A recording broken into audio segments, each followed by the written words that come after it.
Good. So we use the API. We try to document the trip. Oh, okay. Cool. That's a clean. That's awesome. It's a nice tripod. Yeah, it's a stabilizer, so I can move. Like, Yeah. Yeah, and it's motion steady. I haven't seen that. Super cool. Yes. So you have any like what our thought about our yeah, this one for any comment about our any comment about this Yeah. yeah We're here for Justice for Christian Hall. yeah And there's going to be a press conference and a lot of meetings, I believe, today. Yes. And yeah, this is our day today. We're in Harrisburg. so what our demand what's our demand about this Our lament. demand Demand. yeah. Today it's all about a bill that's specifically for advocating for mental health crises. And so I think the first part of the bill is looking at a study to help 911 turn into 988, which is a mental health specific crisis line, lifeline, versus having police just dealing with mental health crises. And I think the second part is about public awareness and allowing more people to understand what 988 actually is, and also to have culturally competent advocates and workers. So we have a new number for mental health. Is that 911 have a Yeah, 988, and that one is specifically for mental health crises. And So So 98 right now is available on the future. Right now it's I think it actually is available. I think right now the study that they hope to do is see like, 911 when someone calls, but it's actually a mental health crisis. How do we change it to 988? Like, how do they have a connection? Yeah. good luck. Yeah, good luck for our event, of course. I love your outfit. Thank you. This is mine. You didn't know. So we could call right now for 98 right now. Can we call right now? I think so. You can ask somebody else. I don't know. Do you know? Yeah. We're making it. Does 988 already exist? Yes. Yes. Yes. Oh. It's okay. We're gonna. It's just about people start not setting up knowing. inside. They won't. I have no idea about this number. I'm serious. Right. Yeah. That's I think So our goal is like to make sure people know about it and make sure that there are ways that are like established routes for when someone calls 911, they should have called 988, like for them to route. Oh, it's a truck behind you, yeah.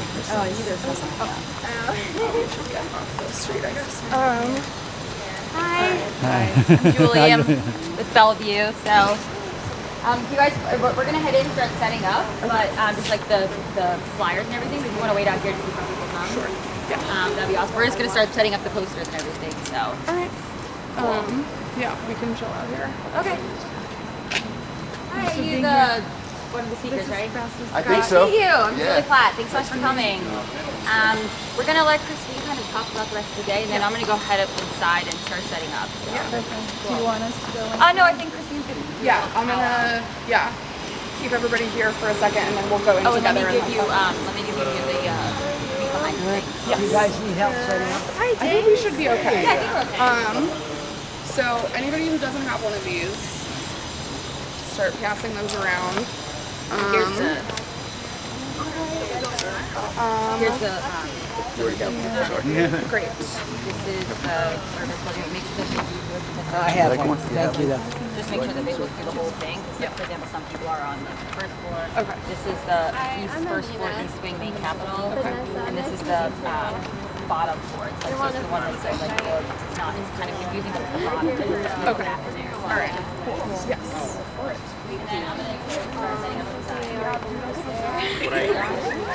Would I head inside for that for the info? All right. Thank you. All right. Hi friends. For those who don't know me, my name is Christine. I'm the Field and Organizing Director at APIPA. Just want to say thank you so much for being here. I know folks have driven from we left Philly at 6 a.m. and folks left Delta at 5. So I'm really, really grateful for all of you for being here. And so I'm just gonna go over essentially what's gonna happen today. So at 9, well, in a few minutes, we're gonna go inside. We're gonna have a press conference. We have like signs and things for folks to hold while our speakers are speaking. And then after the press conference, if you look in your packet on page, 3, it'll show you like the layout of the day. So basically between 10 and 2 o'clock, there's various like legislative meetings. To see if you are scheduled for a legislative meeting, you can go on pages 4 and 5.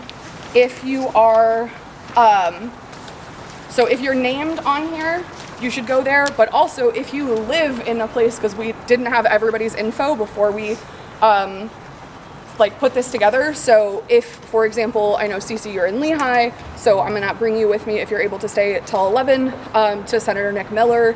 For the Delco folks, I actually think you are all assigned. Lancaster folks, you'll go with Amina to Scott Martin's at 10, and so on. And then if you are not in a meeting, oh Jesus Lord, sorry.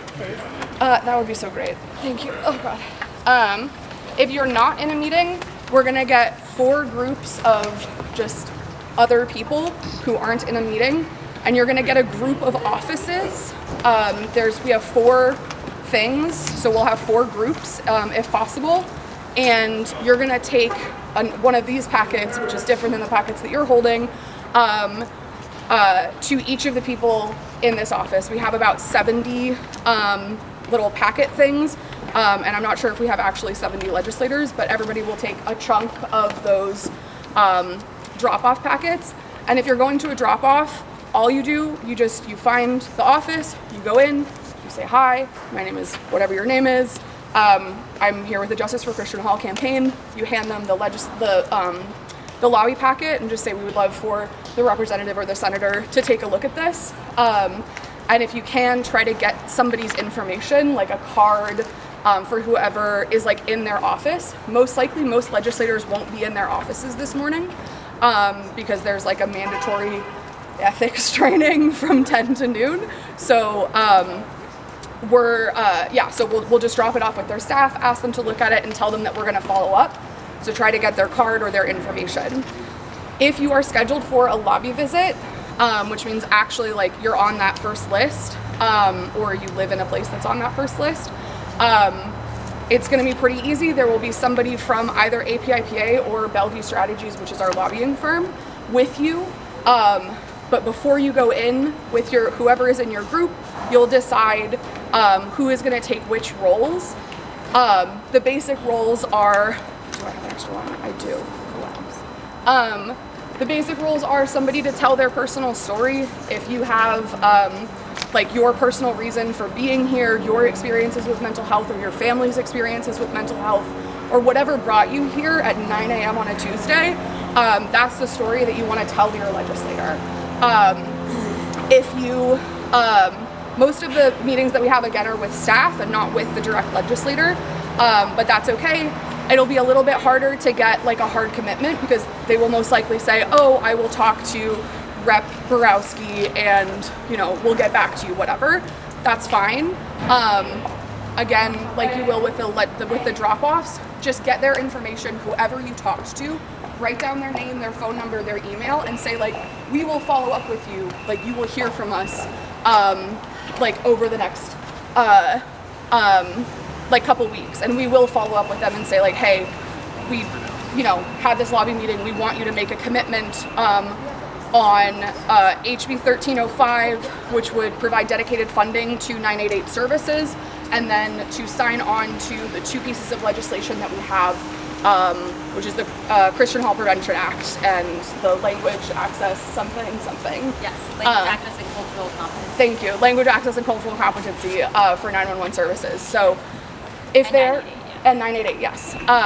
So if they are in the House, there is a co-sponsorship memo, which just means that our hero, Rep. Madden, has introduced a memo that says this is the legislation that I want to pass, and she's looking for co-sponsors. So if they're in the House, you can ask them to sign on to the co-sponsorship memo that just says that they support this legislation, they want it to be brought to a vote, they want to get it out of committee and onto the floor.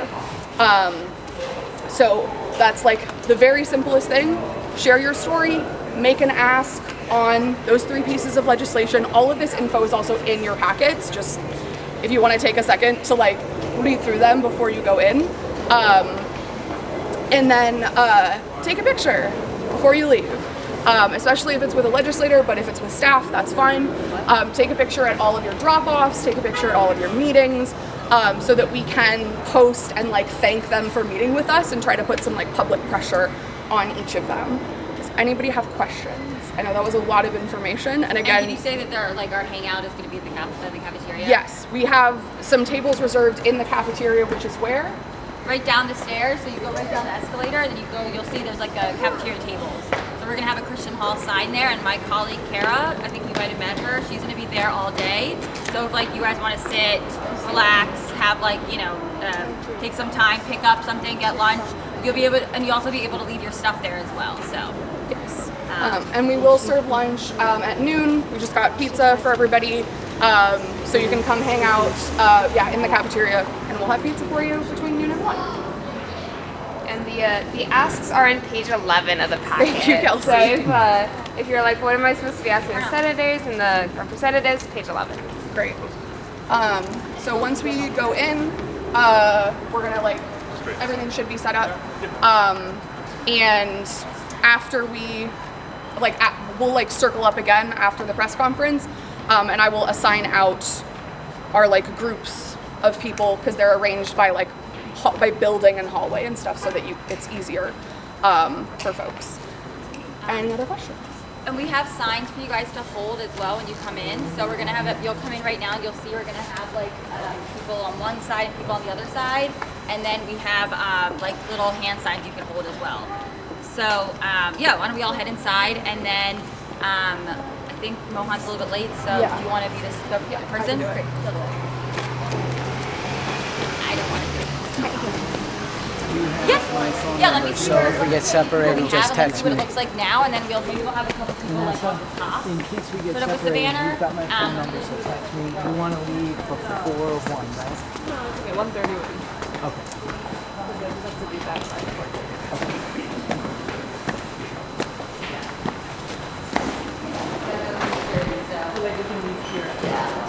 Okay.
Good morning, ladies and gentlemen.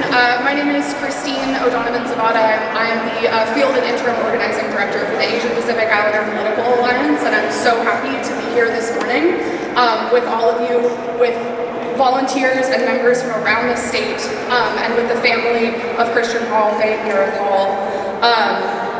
APIPA has been a part of the response and the organizing around Christian's tragic death in 2020 since the beginning. We have been so honored to work with the Hall family to try to uplift his legacy and make sure that a tragedy like this never happens again in Pennsylvania. And I'm just going to introduce Faye and Gareth Hall. Thank you so much.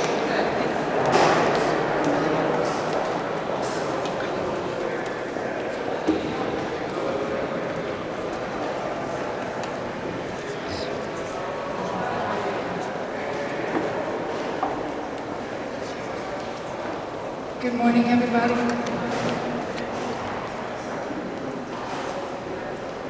Thank you for being here today as we stand before you, not as politicians, not as activists, but as heartbroken parents.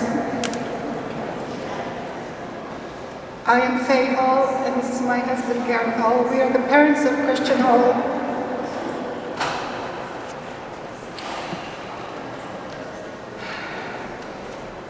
My husband and I, my family, our church, our community are a testament of the pain and suffering caused by a system that failed to provide adequate support to those struggling with mental health. 14 days from now, October 31st, we should be celebrating what would have been Christian's 22nd birthday. But he's not here with us because on December 30th, 2020, in the middle of a mental health crisis, depressed from a breakup with a girlfriend, depressed from the isolation of COVID, depressed from not seeing his family, my son called 911 and he said that there is a man, there is a person on the bridge was about to commit suicide. He was referring to himself. He was calling for himself. He was calling for help. But on that day, instead of getting help, instead of providing support, my son's life was taken by 8 bullets.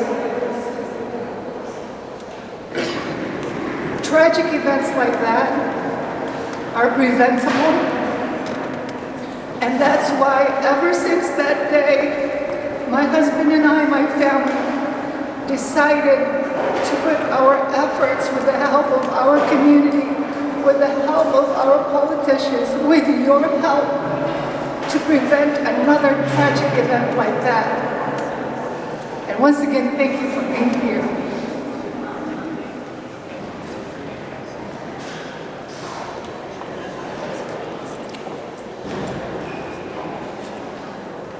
Christian's story shines a spotlight on the mental health care system failing the nearly 2 million Pennsylvanians suffering from mental illness, and all of us who know and love them. We must advocate for change, and since his death, we have worked with APIPA to advocate for this change, for culturally competent and comprehensive mental health care access.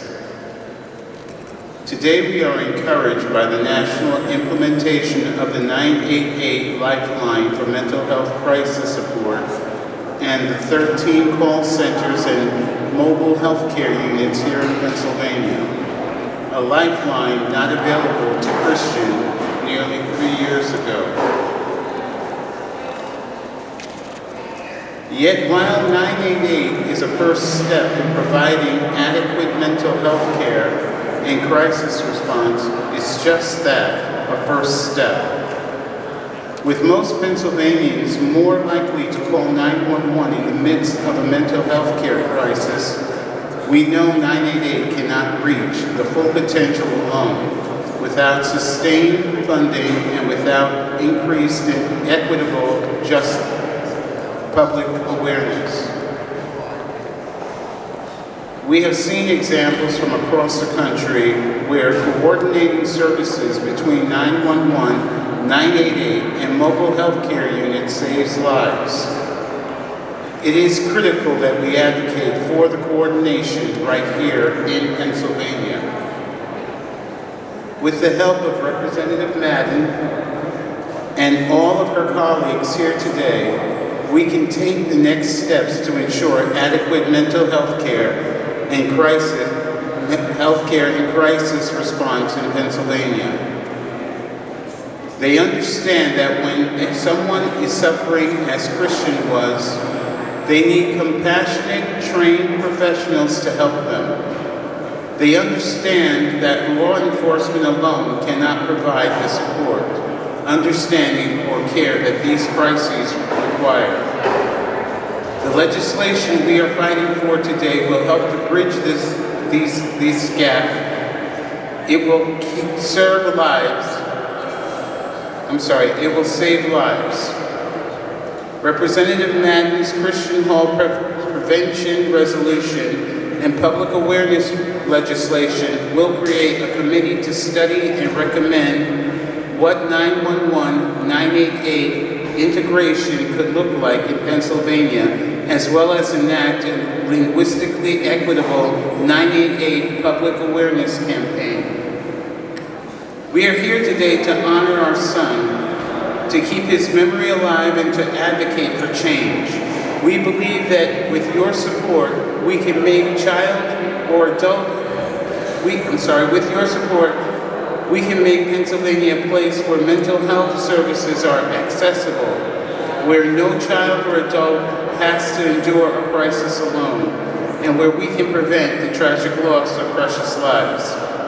We cannot bring Christian back, but we can work tirelessly to ensure his life and memory are never forgotten. His story, our story, is a call to action for us all.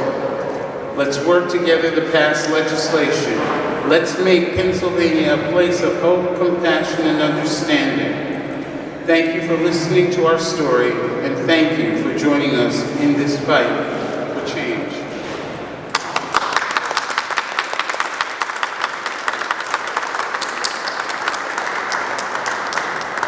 Now I'd like to introduce Pastor Scott Carver, who is the faithful pastor.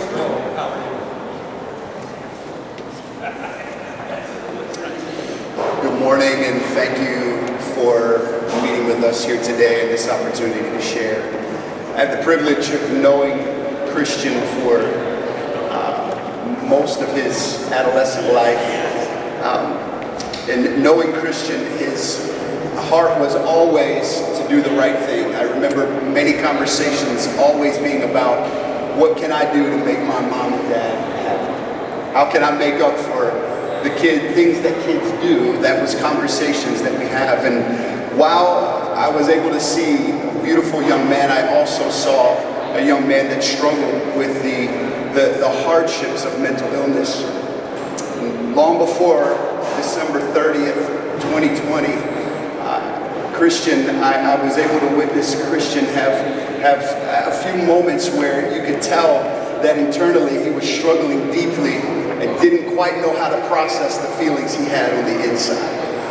And I'll never, ever, ever forget December 30th, 2020, and being on the phone with a distraught mom and dad trying to find their son, being able to see traffic on Interstate 80, but not realizing that it was their son and his crisis moment causing a miles-long backup on a major highway.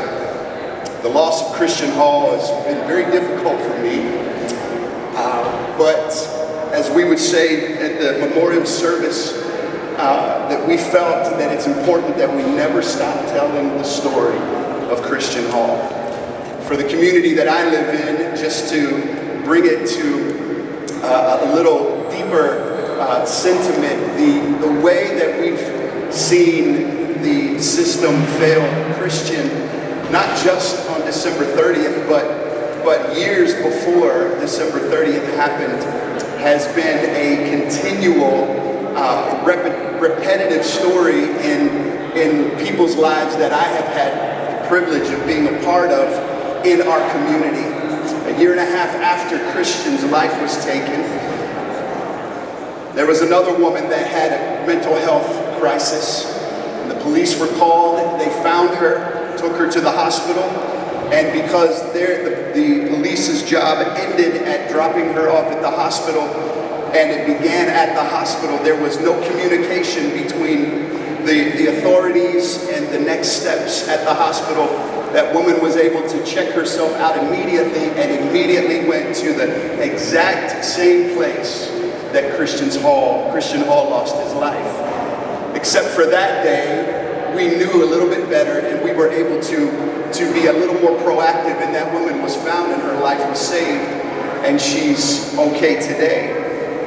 But as we advocate today for communication between 911 and 988 and to have a more cohesive idea of taking care of mental health, and especially in crisis, I hope that today we would take some time and to listen, to understand if there are those of you that have the opportunity to meet with some of the folks in front of you, take a few moments and listen, and maybe do a little research into how possibly you and the districts and the areas that you represent would be able to help move this forward, not only for Pennsylvania, but for our entire nation. Thank you.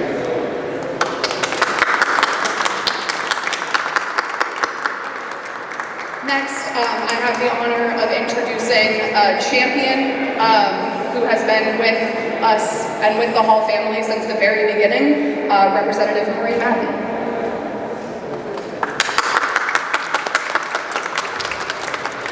Good morning, thank you. I'm State Representative Maureen Madden, and I represent the 115th Legislative District in the Poconos, which was Christian's home.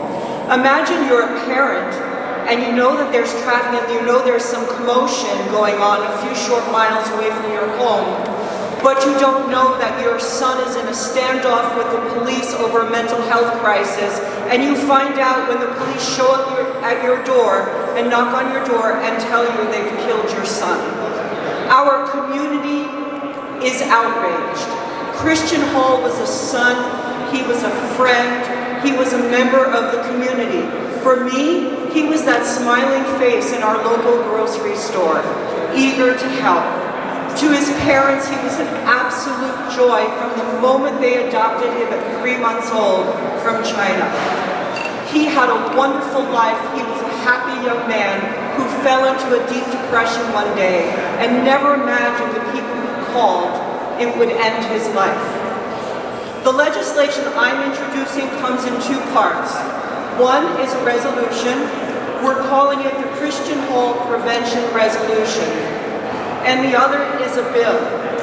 The resolution will create a joint state government commission, and that commission will bring together an inclusive panel of experts, some with technical expertise, others with mental health expertise, some from immigrant and underserved communities, and others with legislative expertise. The task of the commission is simple. Study the relationship between 911 and the relatively new 988 emergency response services. Develop recommendations on improving interoperability, and then present those findings to the Commonwealth. The goal of this commission is to find solutions that will help save lives and protect the most vulnerable in our society. Outcomes would be better for all involved, including law enforcement, if behavioral health experts were leading responses in situations where somebody is in crisis. The accompanying bill would task our Department of Human Services with ensuring the public is aware of the 988 crisis hotline, including all the call, chat, and text options available, with a focus on developing culturally relevant training for personnel involved in mental health crisis response. It would also ensure the services are available in some of the most commonly spoken languages in Pennsylvania, because regardless of geography, age, race, ethnicity, or status, everybody deserves comprehensive mental health support in moments of distress. Shortly after Christian's death, a 17-year-old girl by the name of Jessica Brady in our community, who didn't know Christian, he had been 4 years older than she was, but she knew that her favorite substitute teacher, Gareth Hall, was in pain and he was suffering and it wasn't right, and something had to be done. And this young lady, who can't be here today because she's in college, organized a march and a rally of over 200 people, got congresswomen to show up at this rally, to show our fierce determination for a member of our community. And today is the introduction of this legislation, but it is not the end. We will be here, we will stand in this hall, we will march in as many parts of Pennsylvania as we need to get this resolution and this bill over the finish line and signed by Governor Shapiro into law. Thank you all for being here. Thank you to all of you for being here. And the fight continues.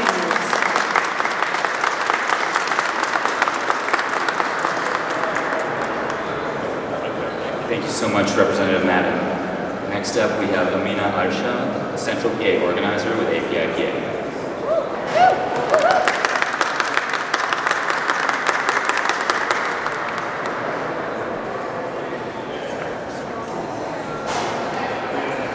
My name is Amina Arsha, and I would like to share my story with you. My family escaped the war in Indonesia in 1991. When I was around 3 years old. We resettled in the United States as refugees in 2003, and I was around 14 years old by then. My parents didn't speak English, so the parental role was reversed. I had to do all the translation for the family, and at the same time I was still learning the new culture and had a hard time assimilating due to the cultural and religious differences. My parents tried so hard to stick to their traditional values and were strict with me. Age 14 was the first time I had any type of schooling, and I had to learn English very quickly so that I could translate for my parents. I displayed a different persona when I was around my family and showed my authentic self in front of others who seemed accepting of me. I felt that I was leading a dual life and lost a lot of myself in the process, and it made me miserable. And during my teenage years, living this way became difficult, and I searched for friends and community but didn't find it. Resources were scarce, and I didn't know how to communicate my needs with my parents.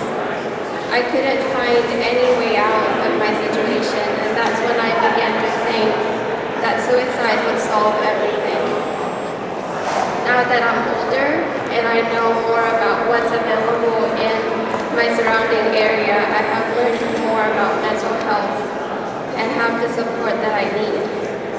My parents, however, are currently going through lifestyle changes, and as they get older, and I wish that they had a therapist or a counselor to talk about their stories and learn how to cope with everything. But because of language, culture, and religious differences, finding help has been difficult. This is one of the many reasons why cultural competency and language access is so important for communities and families like mine who need help. I am here today to advocate for further funding and training for resources like 988 and other mental health programs that save lives and keep families together. The Asian Pacific Islander Political Alliance and Justice for Christian Paul are united in our campaign for mental health access for every Pennsylvanian, regardless of what language they speak. Everyone deserves the ability to get the help that they need. Thank you.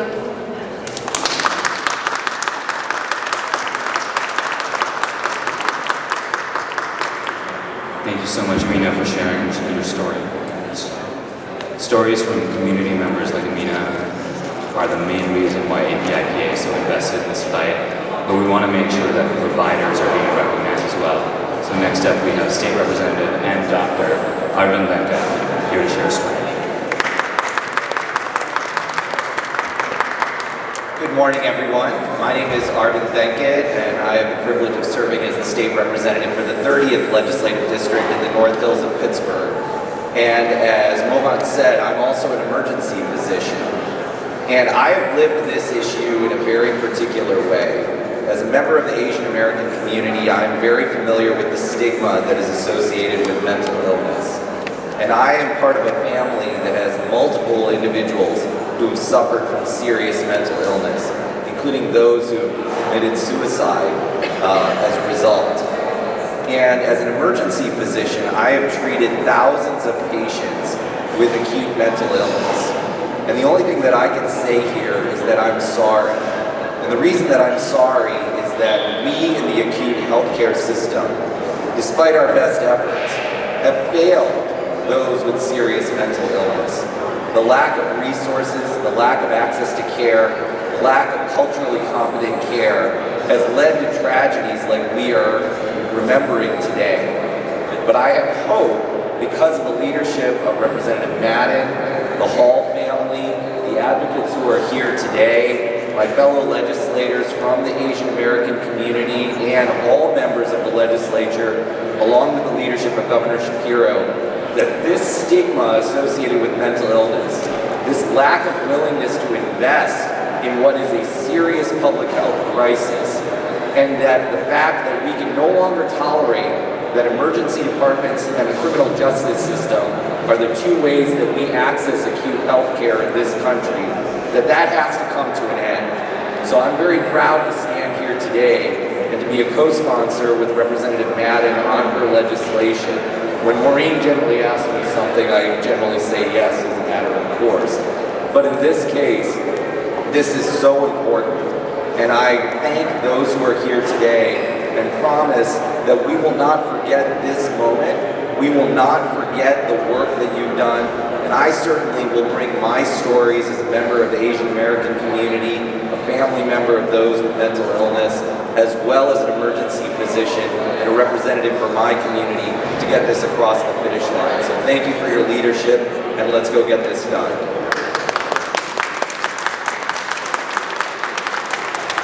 Thank you, Representative Lincoln. Next up, we have a community member and member of APIPA, Samuel Solomon, here to share a story.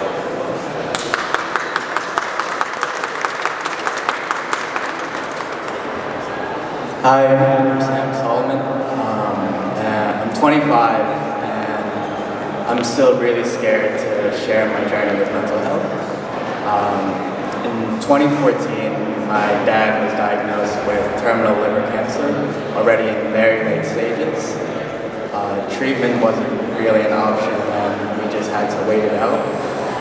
And I remember at the beginning of my senior year of high school, my dad passed away. And going through something like that, I tried to turn to the easiest things that were around me to deal with my issues. And some of those things weren't the healthiest. I didn't know anything about therapy. I didn't know what mental health resources I had access to as a young person. I turned to guidance counselors, friends. My parents sometimes, or my mom didn't understand sometimes what mental health was. And not having any professional to turn to, I almost took my life in March of 2016. I remember in that room, I was thinking about it all day, and the thing that stopped me was just friends reaching out to me because I wasn't at school.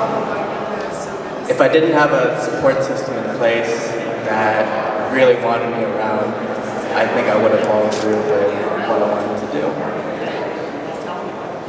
In 2016, that summer, I started therapy, and it took a long time for me to figure out what therapy actually was for me, and how many different people I had to go through to figure out what was the best option for me. And I remember at the end of the summer, I finally found someone that was right for me. I think of all the different things that have happened to me since then, and I know that I'm really happy to be here today to speak about mental health. And I think if there are resources out there that can be accessed a lot quicker for young people, a lot of these issues and a lot of these accidents and things that could go wrong wouldn't happen. And I think of Christian Hall and how his story relates to a lot of people. It's a young person who's struggling with a mental health crisis and doesn't have the resources or doesn't know about the resources that they have access to as a young person. And I think if we can make these resources more accessible, easier, and more,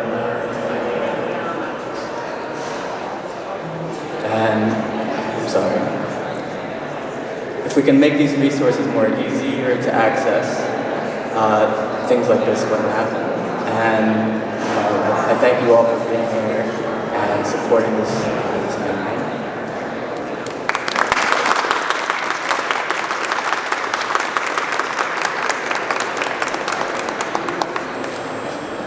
Thank you so much, Samuel. We're so glad you're here with us, fighting alongside us to get justice for Christian Hall and all our communities. Up next, we have State Representative Dr. Khan. Thank you. Thank you. It's an honor to be here with you all today. I want to acknowledge the Hall family and tell you how much I sympathize deeply with your loss. And thank you for your advocacy on behalf of Christian to make sure that mental health is treated seriously. Thank you for being here. I want to thank my fellow legislators, and we have a bipartisan group of legislators up here. I want to start with Representative Jamie Flick, Representative Arvin Venkat, Representative Izzy Smith-Waddell, Representative Heather Boyd. Did I miss anyone? Okay. And I also want to acknowledge our nurse practitioners who are here in the Capitol. And nurse practitioners, if you're out there, you are critical to increasing mental health support in our Commonwealth, and I'll be fighting for you. I want to tell you that when I was a kid, the 911 system was only about in half of our areas throughout the U.S. Only about half of the areas in the U.S. had 911. I remember listening to a news report about expansion of 911 in a surrounding county.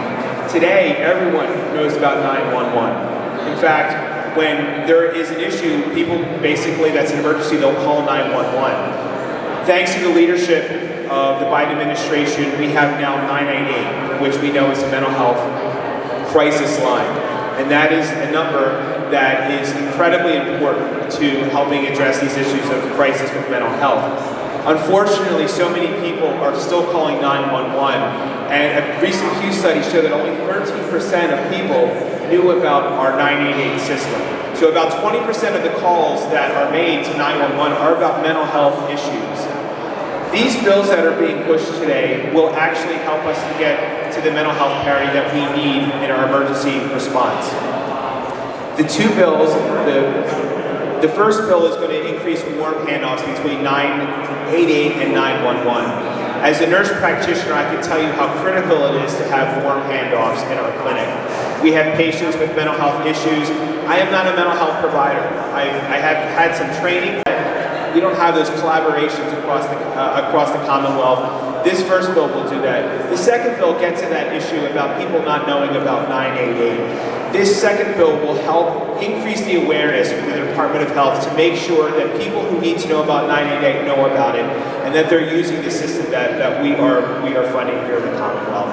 I'm so proud to be up here with you all. Thank you for APIPA for your leadership, and I stand with my colleagues in saying, let's get this bill passed, and with bipartisan support for it, let's get it done.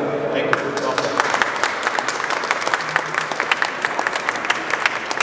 Thank you, Representative Khan. Let's get this done. Next up, we have State Senator Nikhil Seva.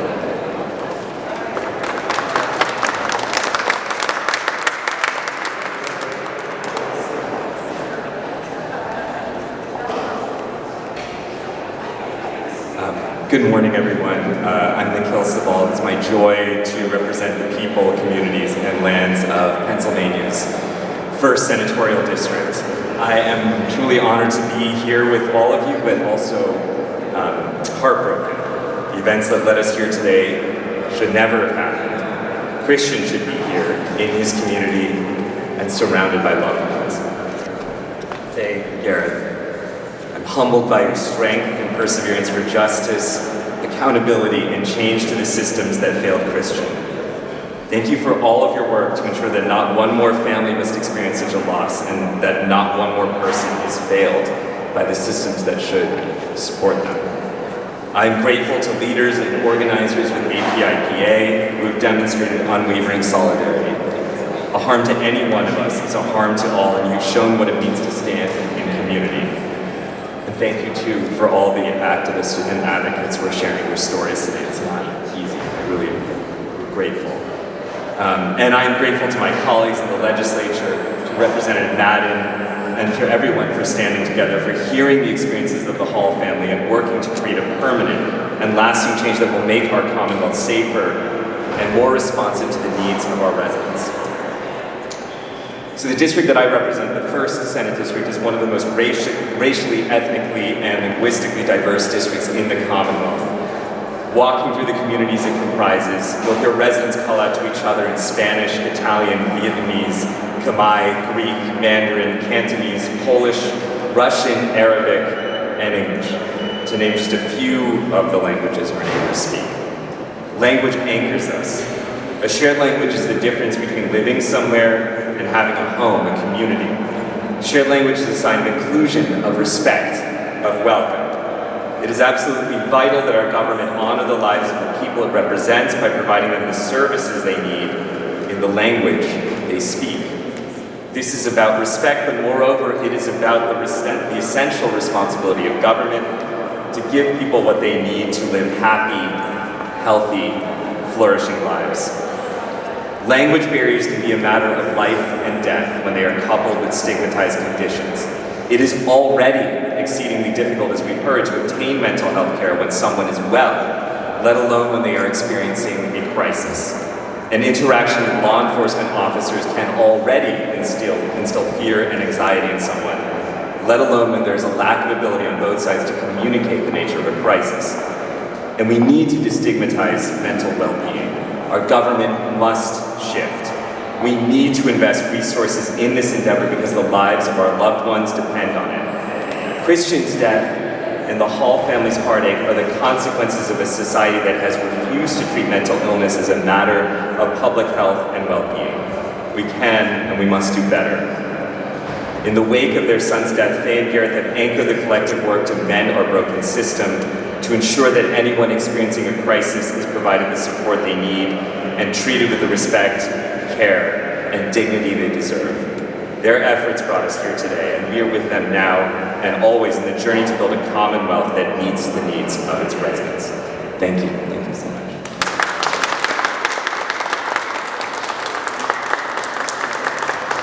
Thank you so much, Senator Sabo. Next up, we have Representative Izzy Smith-Wadow.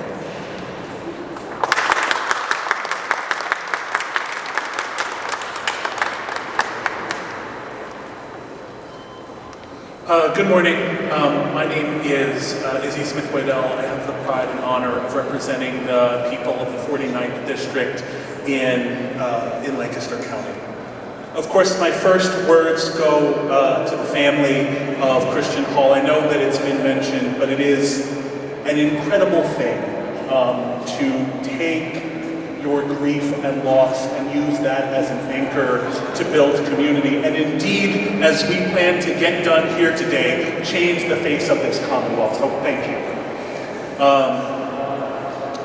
Maureen Madden, who needs no introduction, is maybe one of the single most caring colleague that I've met in my short 10 months here.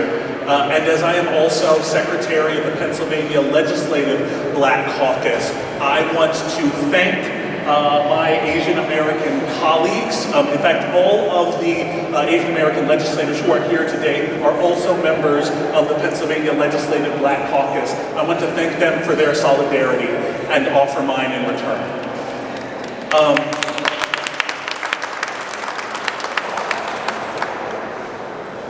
So what we are talking about is the future of Pennsylvania's young people.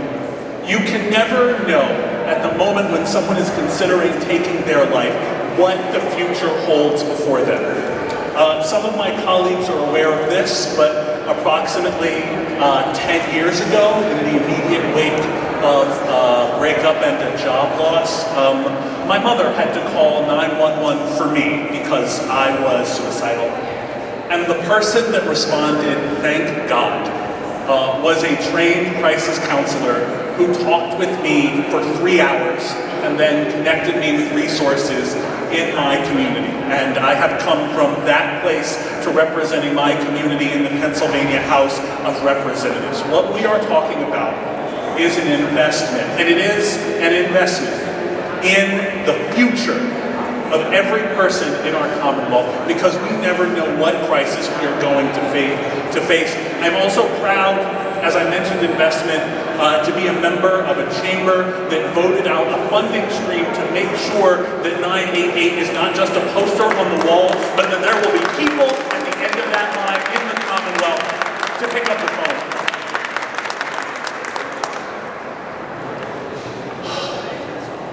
It is, I want to give my thanks to first responders, to health professionals in our own community at 3:44 a.m., not this morning, but yesterday morning. One of our beautiful young people, a high schooler, died by suicide.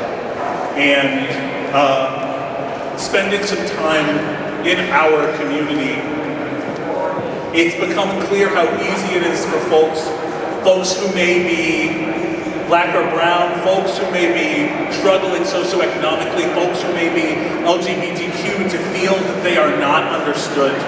And what we do when we create programs here in the Commonwealth is that we distribute our responsibility to take care of the people that live here.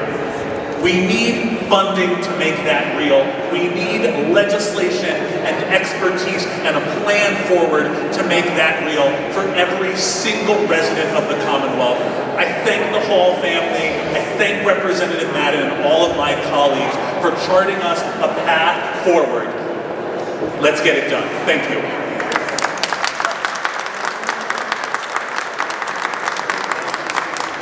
Thank you, Representative, for your solidarity and your commitment to all of our communities. Next up, we have Vanessa Mang, a community member and member of APIPA.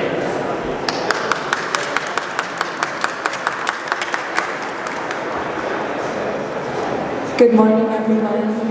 It's an honor to be here today to stand with such a courageous family and such an important issue. It seems to me that often this country is racked by fear. The fear of difference, the fear of emotions, the fear of compassion, and most devastatingly, this fear is met with violence instead of understanding and care. I grew up in Hong Kong and Beijing, and I know that mental health is often extremely stigmatized for people in different cultures. Currently, the conversation around mental health is still very difficult. I have just completed my master's in applied psychology, and much of the reason why I pursued psychology for graduate studies is because of my own experiences and what I witnessed around me. I made it my mission to look closely at more difficult mental illnesses like bipolar and schizophrenia with more compassion and understanding so that I can find more peace for myself and hopefully for others too. Now I'll tell you a little bit of my story and what I've seen and experienced. In 2019, I witnessed a dear friend of mine go through a very severe episode of mania. Unfortunately, her roommates called the police on her, and it was actually a terrible experience.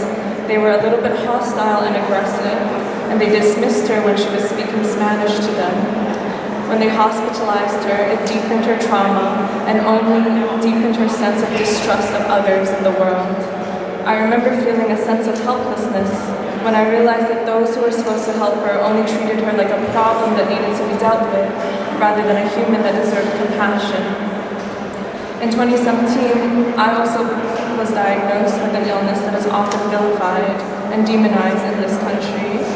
After seeing my friend, I remember that every time I went through an episode, I would feel the sense of fear that I could not be perceived and bury and hide my own truth. I remember this panic of wanting to ask for help, but fearing for my own safety. So in 2020, when I heard the tragedy of Christian Hall, it sank and sunk heavy in my heart. It reinforced this idea that care is scant and violence and fear is rampant. It reinforced this idea that sometimes asking for help isn't the path towards safety. He was a troubled young man who did not deserve to die in a way, especially when he was actually reaching out. Now, after my studies and my training, I know that those who need help shouldn't feel like they have to hide, that care and understanding is possible, and that those who need help shouldn't feel like that there is no one there and no system there that can support them. Everyone deserves love, and it is possible to replace that fear with gentleness that can de-escalate a dire situation. I hope that with this bill that everyone is working so courageously for, Christian Hall's legacy can be one of change, a turning point so that no one, no child, and no especially young people who are struggling with their mental health has to meet the same fate and can be met with a professional who can help them. Thank you.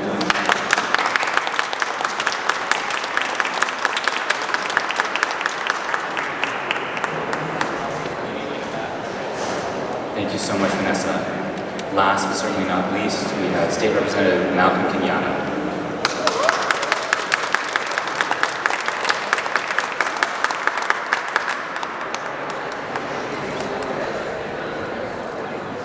I want to start by saying something that is very simple, but in practice hasn't been treated that way. Mental health care is health care. Health care ought to be accessible to everyone. And no one should face harm or certainly not death because they're reaching out for help. I'm going to say that again. Mental health care is health care. Health care ought to be accessible to everyone, and no one should risk violence or death because they were reaching out for care.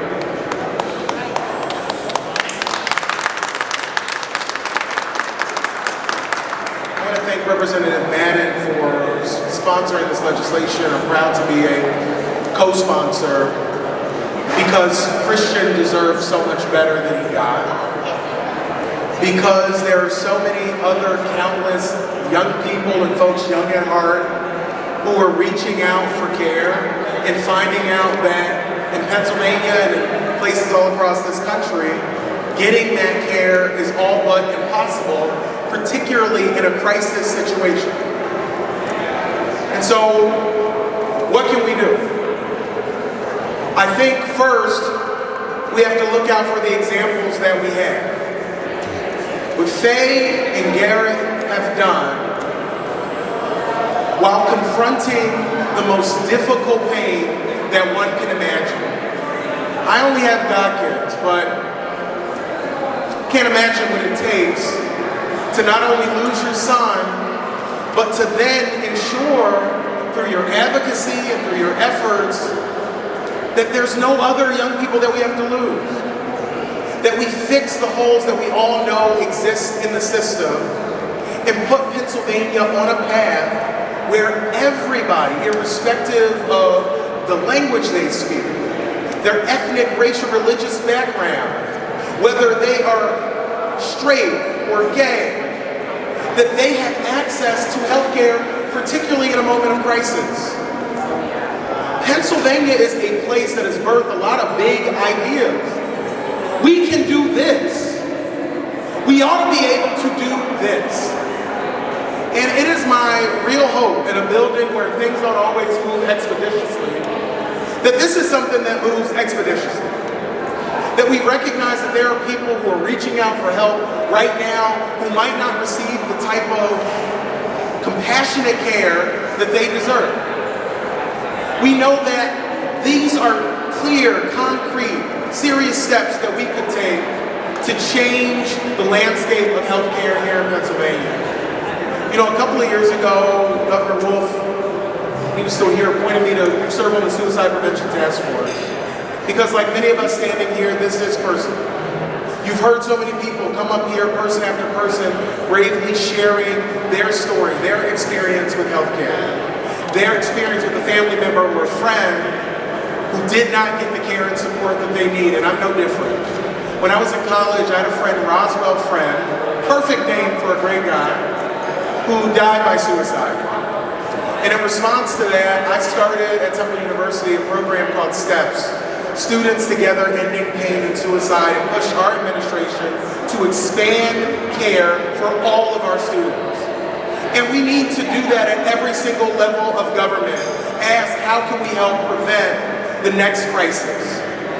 But I am so grateful to the Hall family to have gotten to know them, to be able to call them friends, but more than that, to be inspired by their tenacity, their unwavering commitment to make sure that we never forget who Christian Hall was, and that his life, tragically cut short, is a catalyst to ensure that other young people get the care that they deserve here in the Commonwealth of Pennsylvania. And so thank you all so much for being here.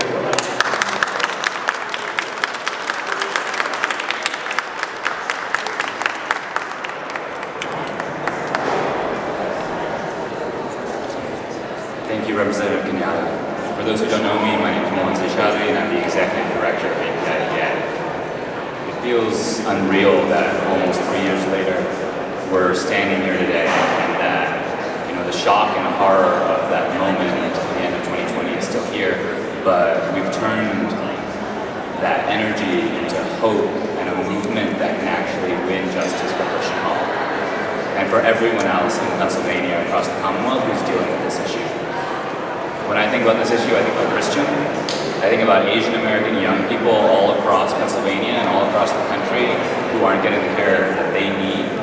I also think about my grandmothers, 2 South Indian immigrants, one of whom barely spoke any English and dealt with severe depression towards the end of her life, one of whom still only speaks some English and needs her entire family's help to navigate the fundamentally different American health system. And I think about what care I would want them receiving, what culturally competent, language-accessible mental health care I would want them receiving in a crisis. And I think about the necessity of passing this bill. So thank you, Representative Madden, thank you to all of the elected officials who are here to fight for justice for Christian Hall. We're going to win justice for Christian. We're going to win justice for all of our community members. We're going to win care and safety and access for everyone. Thank you so much, everyone, for being here. We're happy to take questions at this time.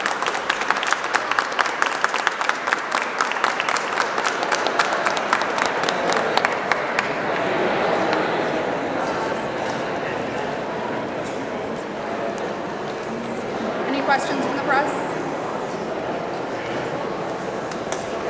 All right. Thank you all so much. Have a great day.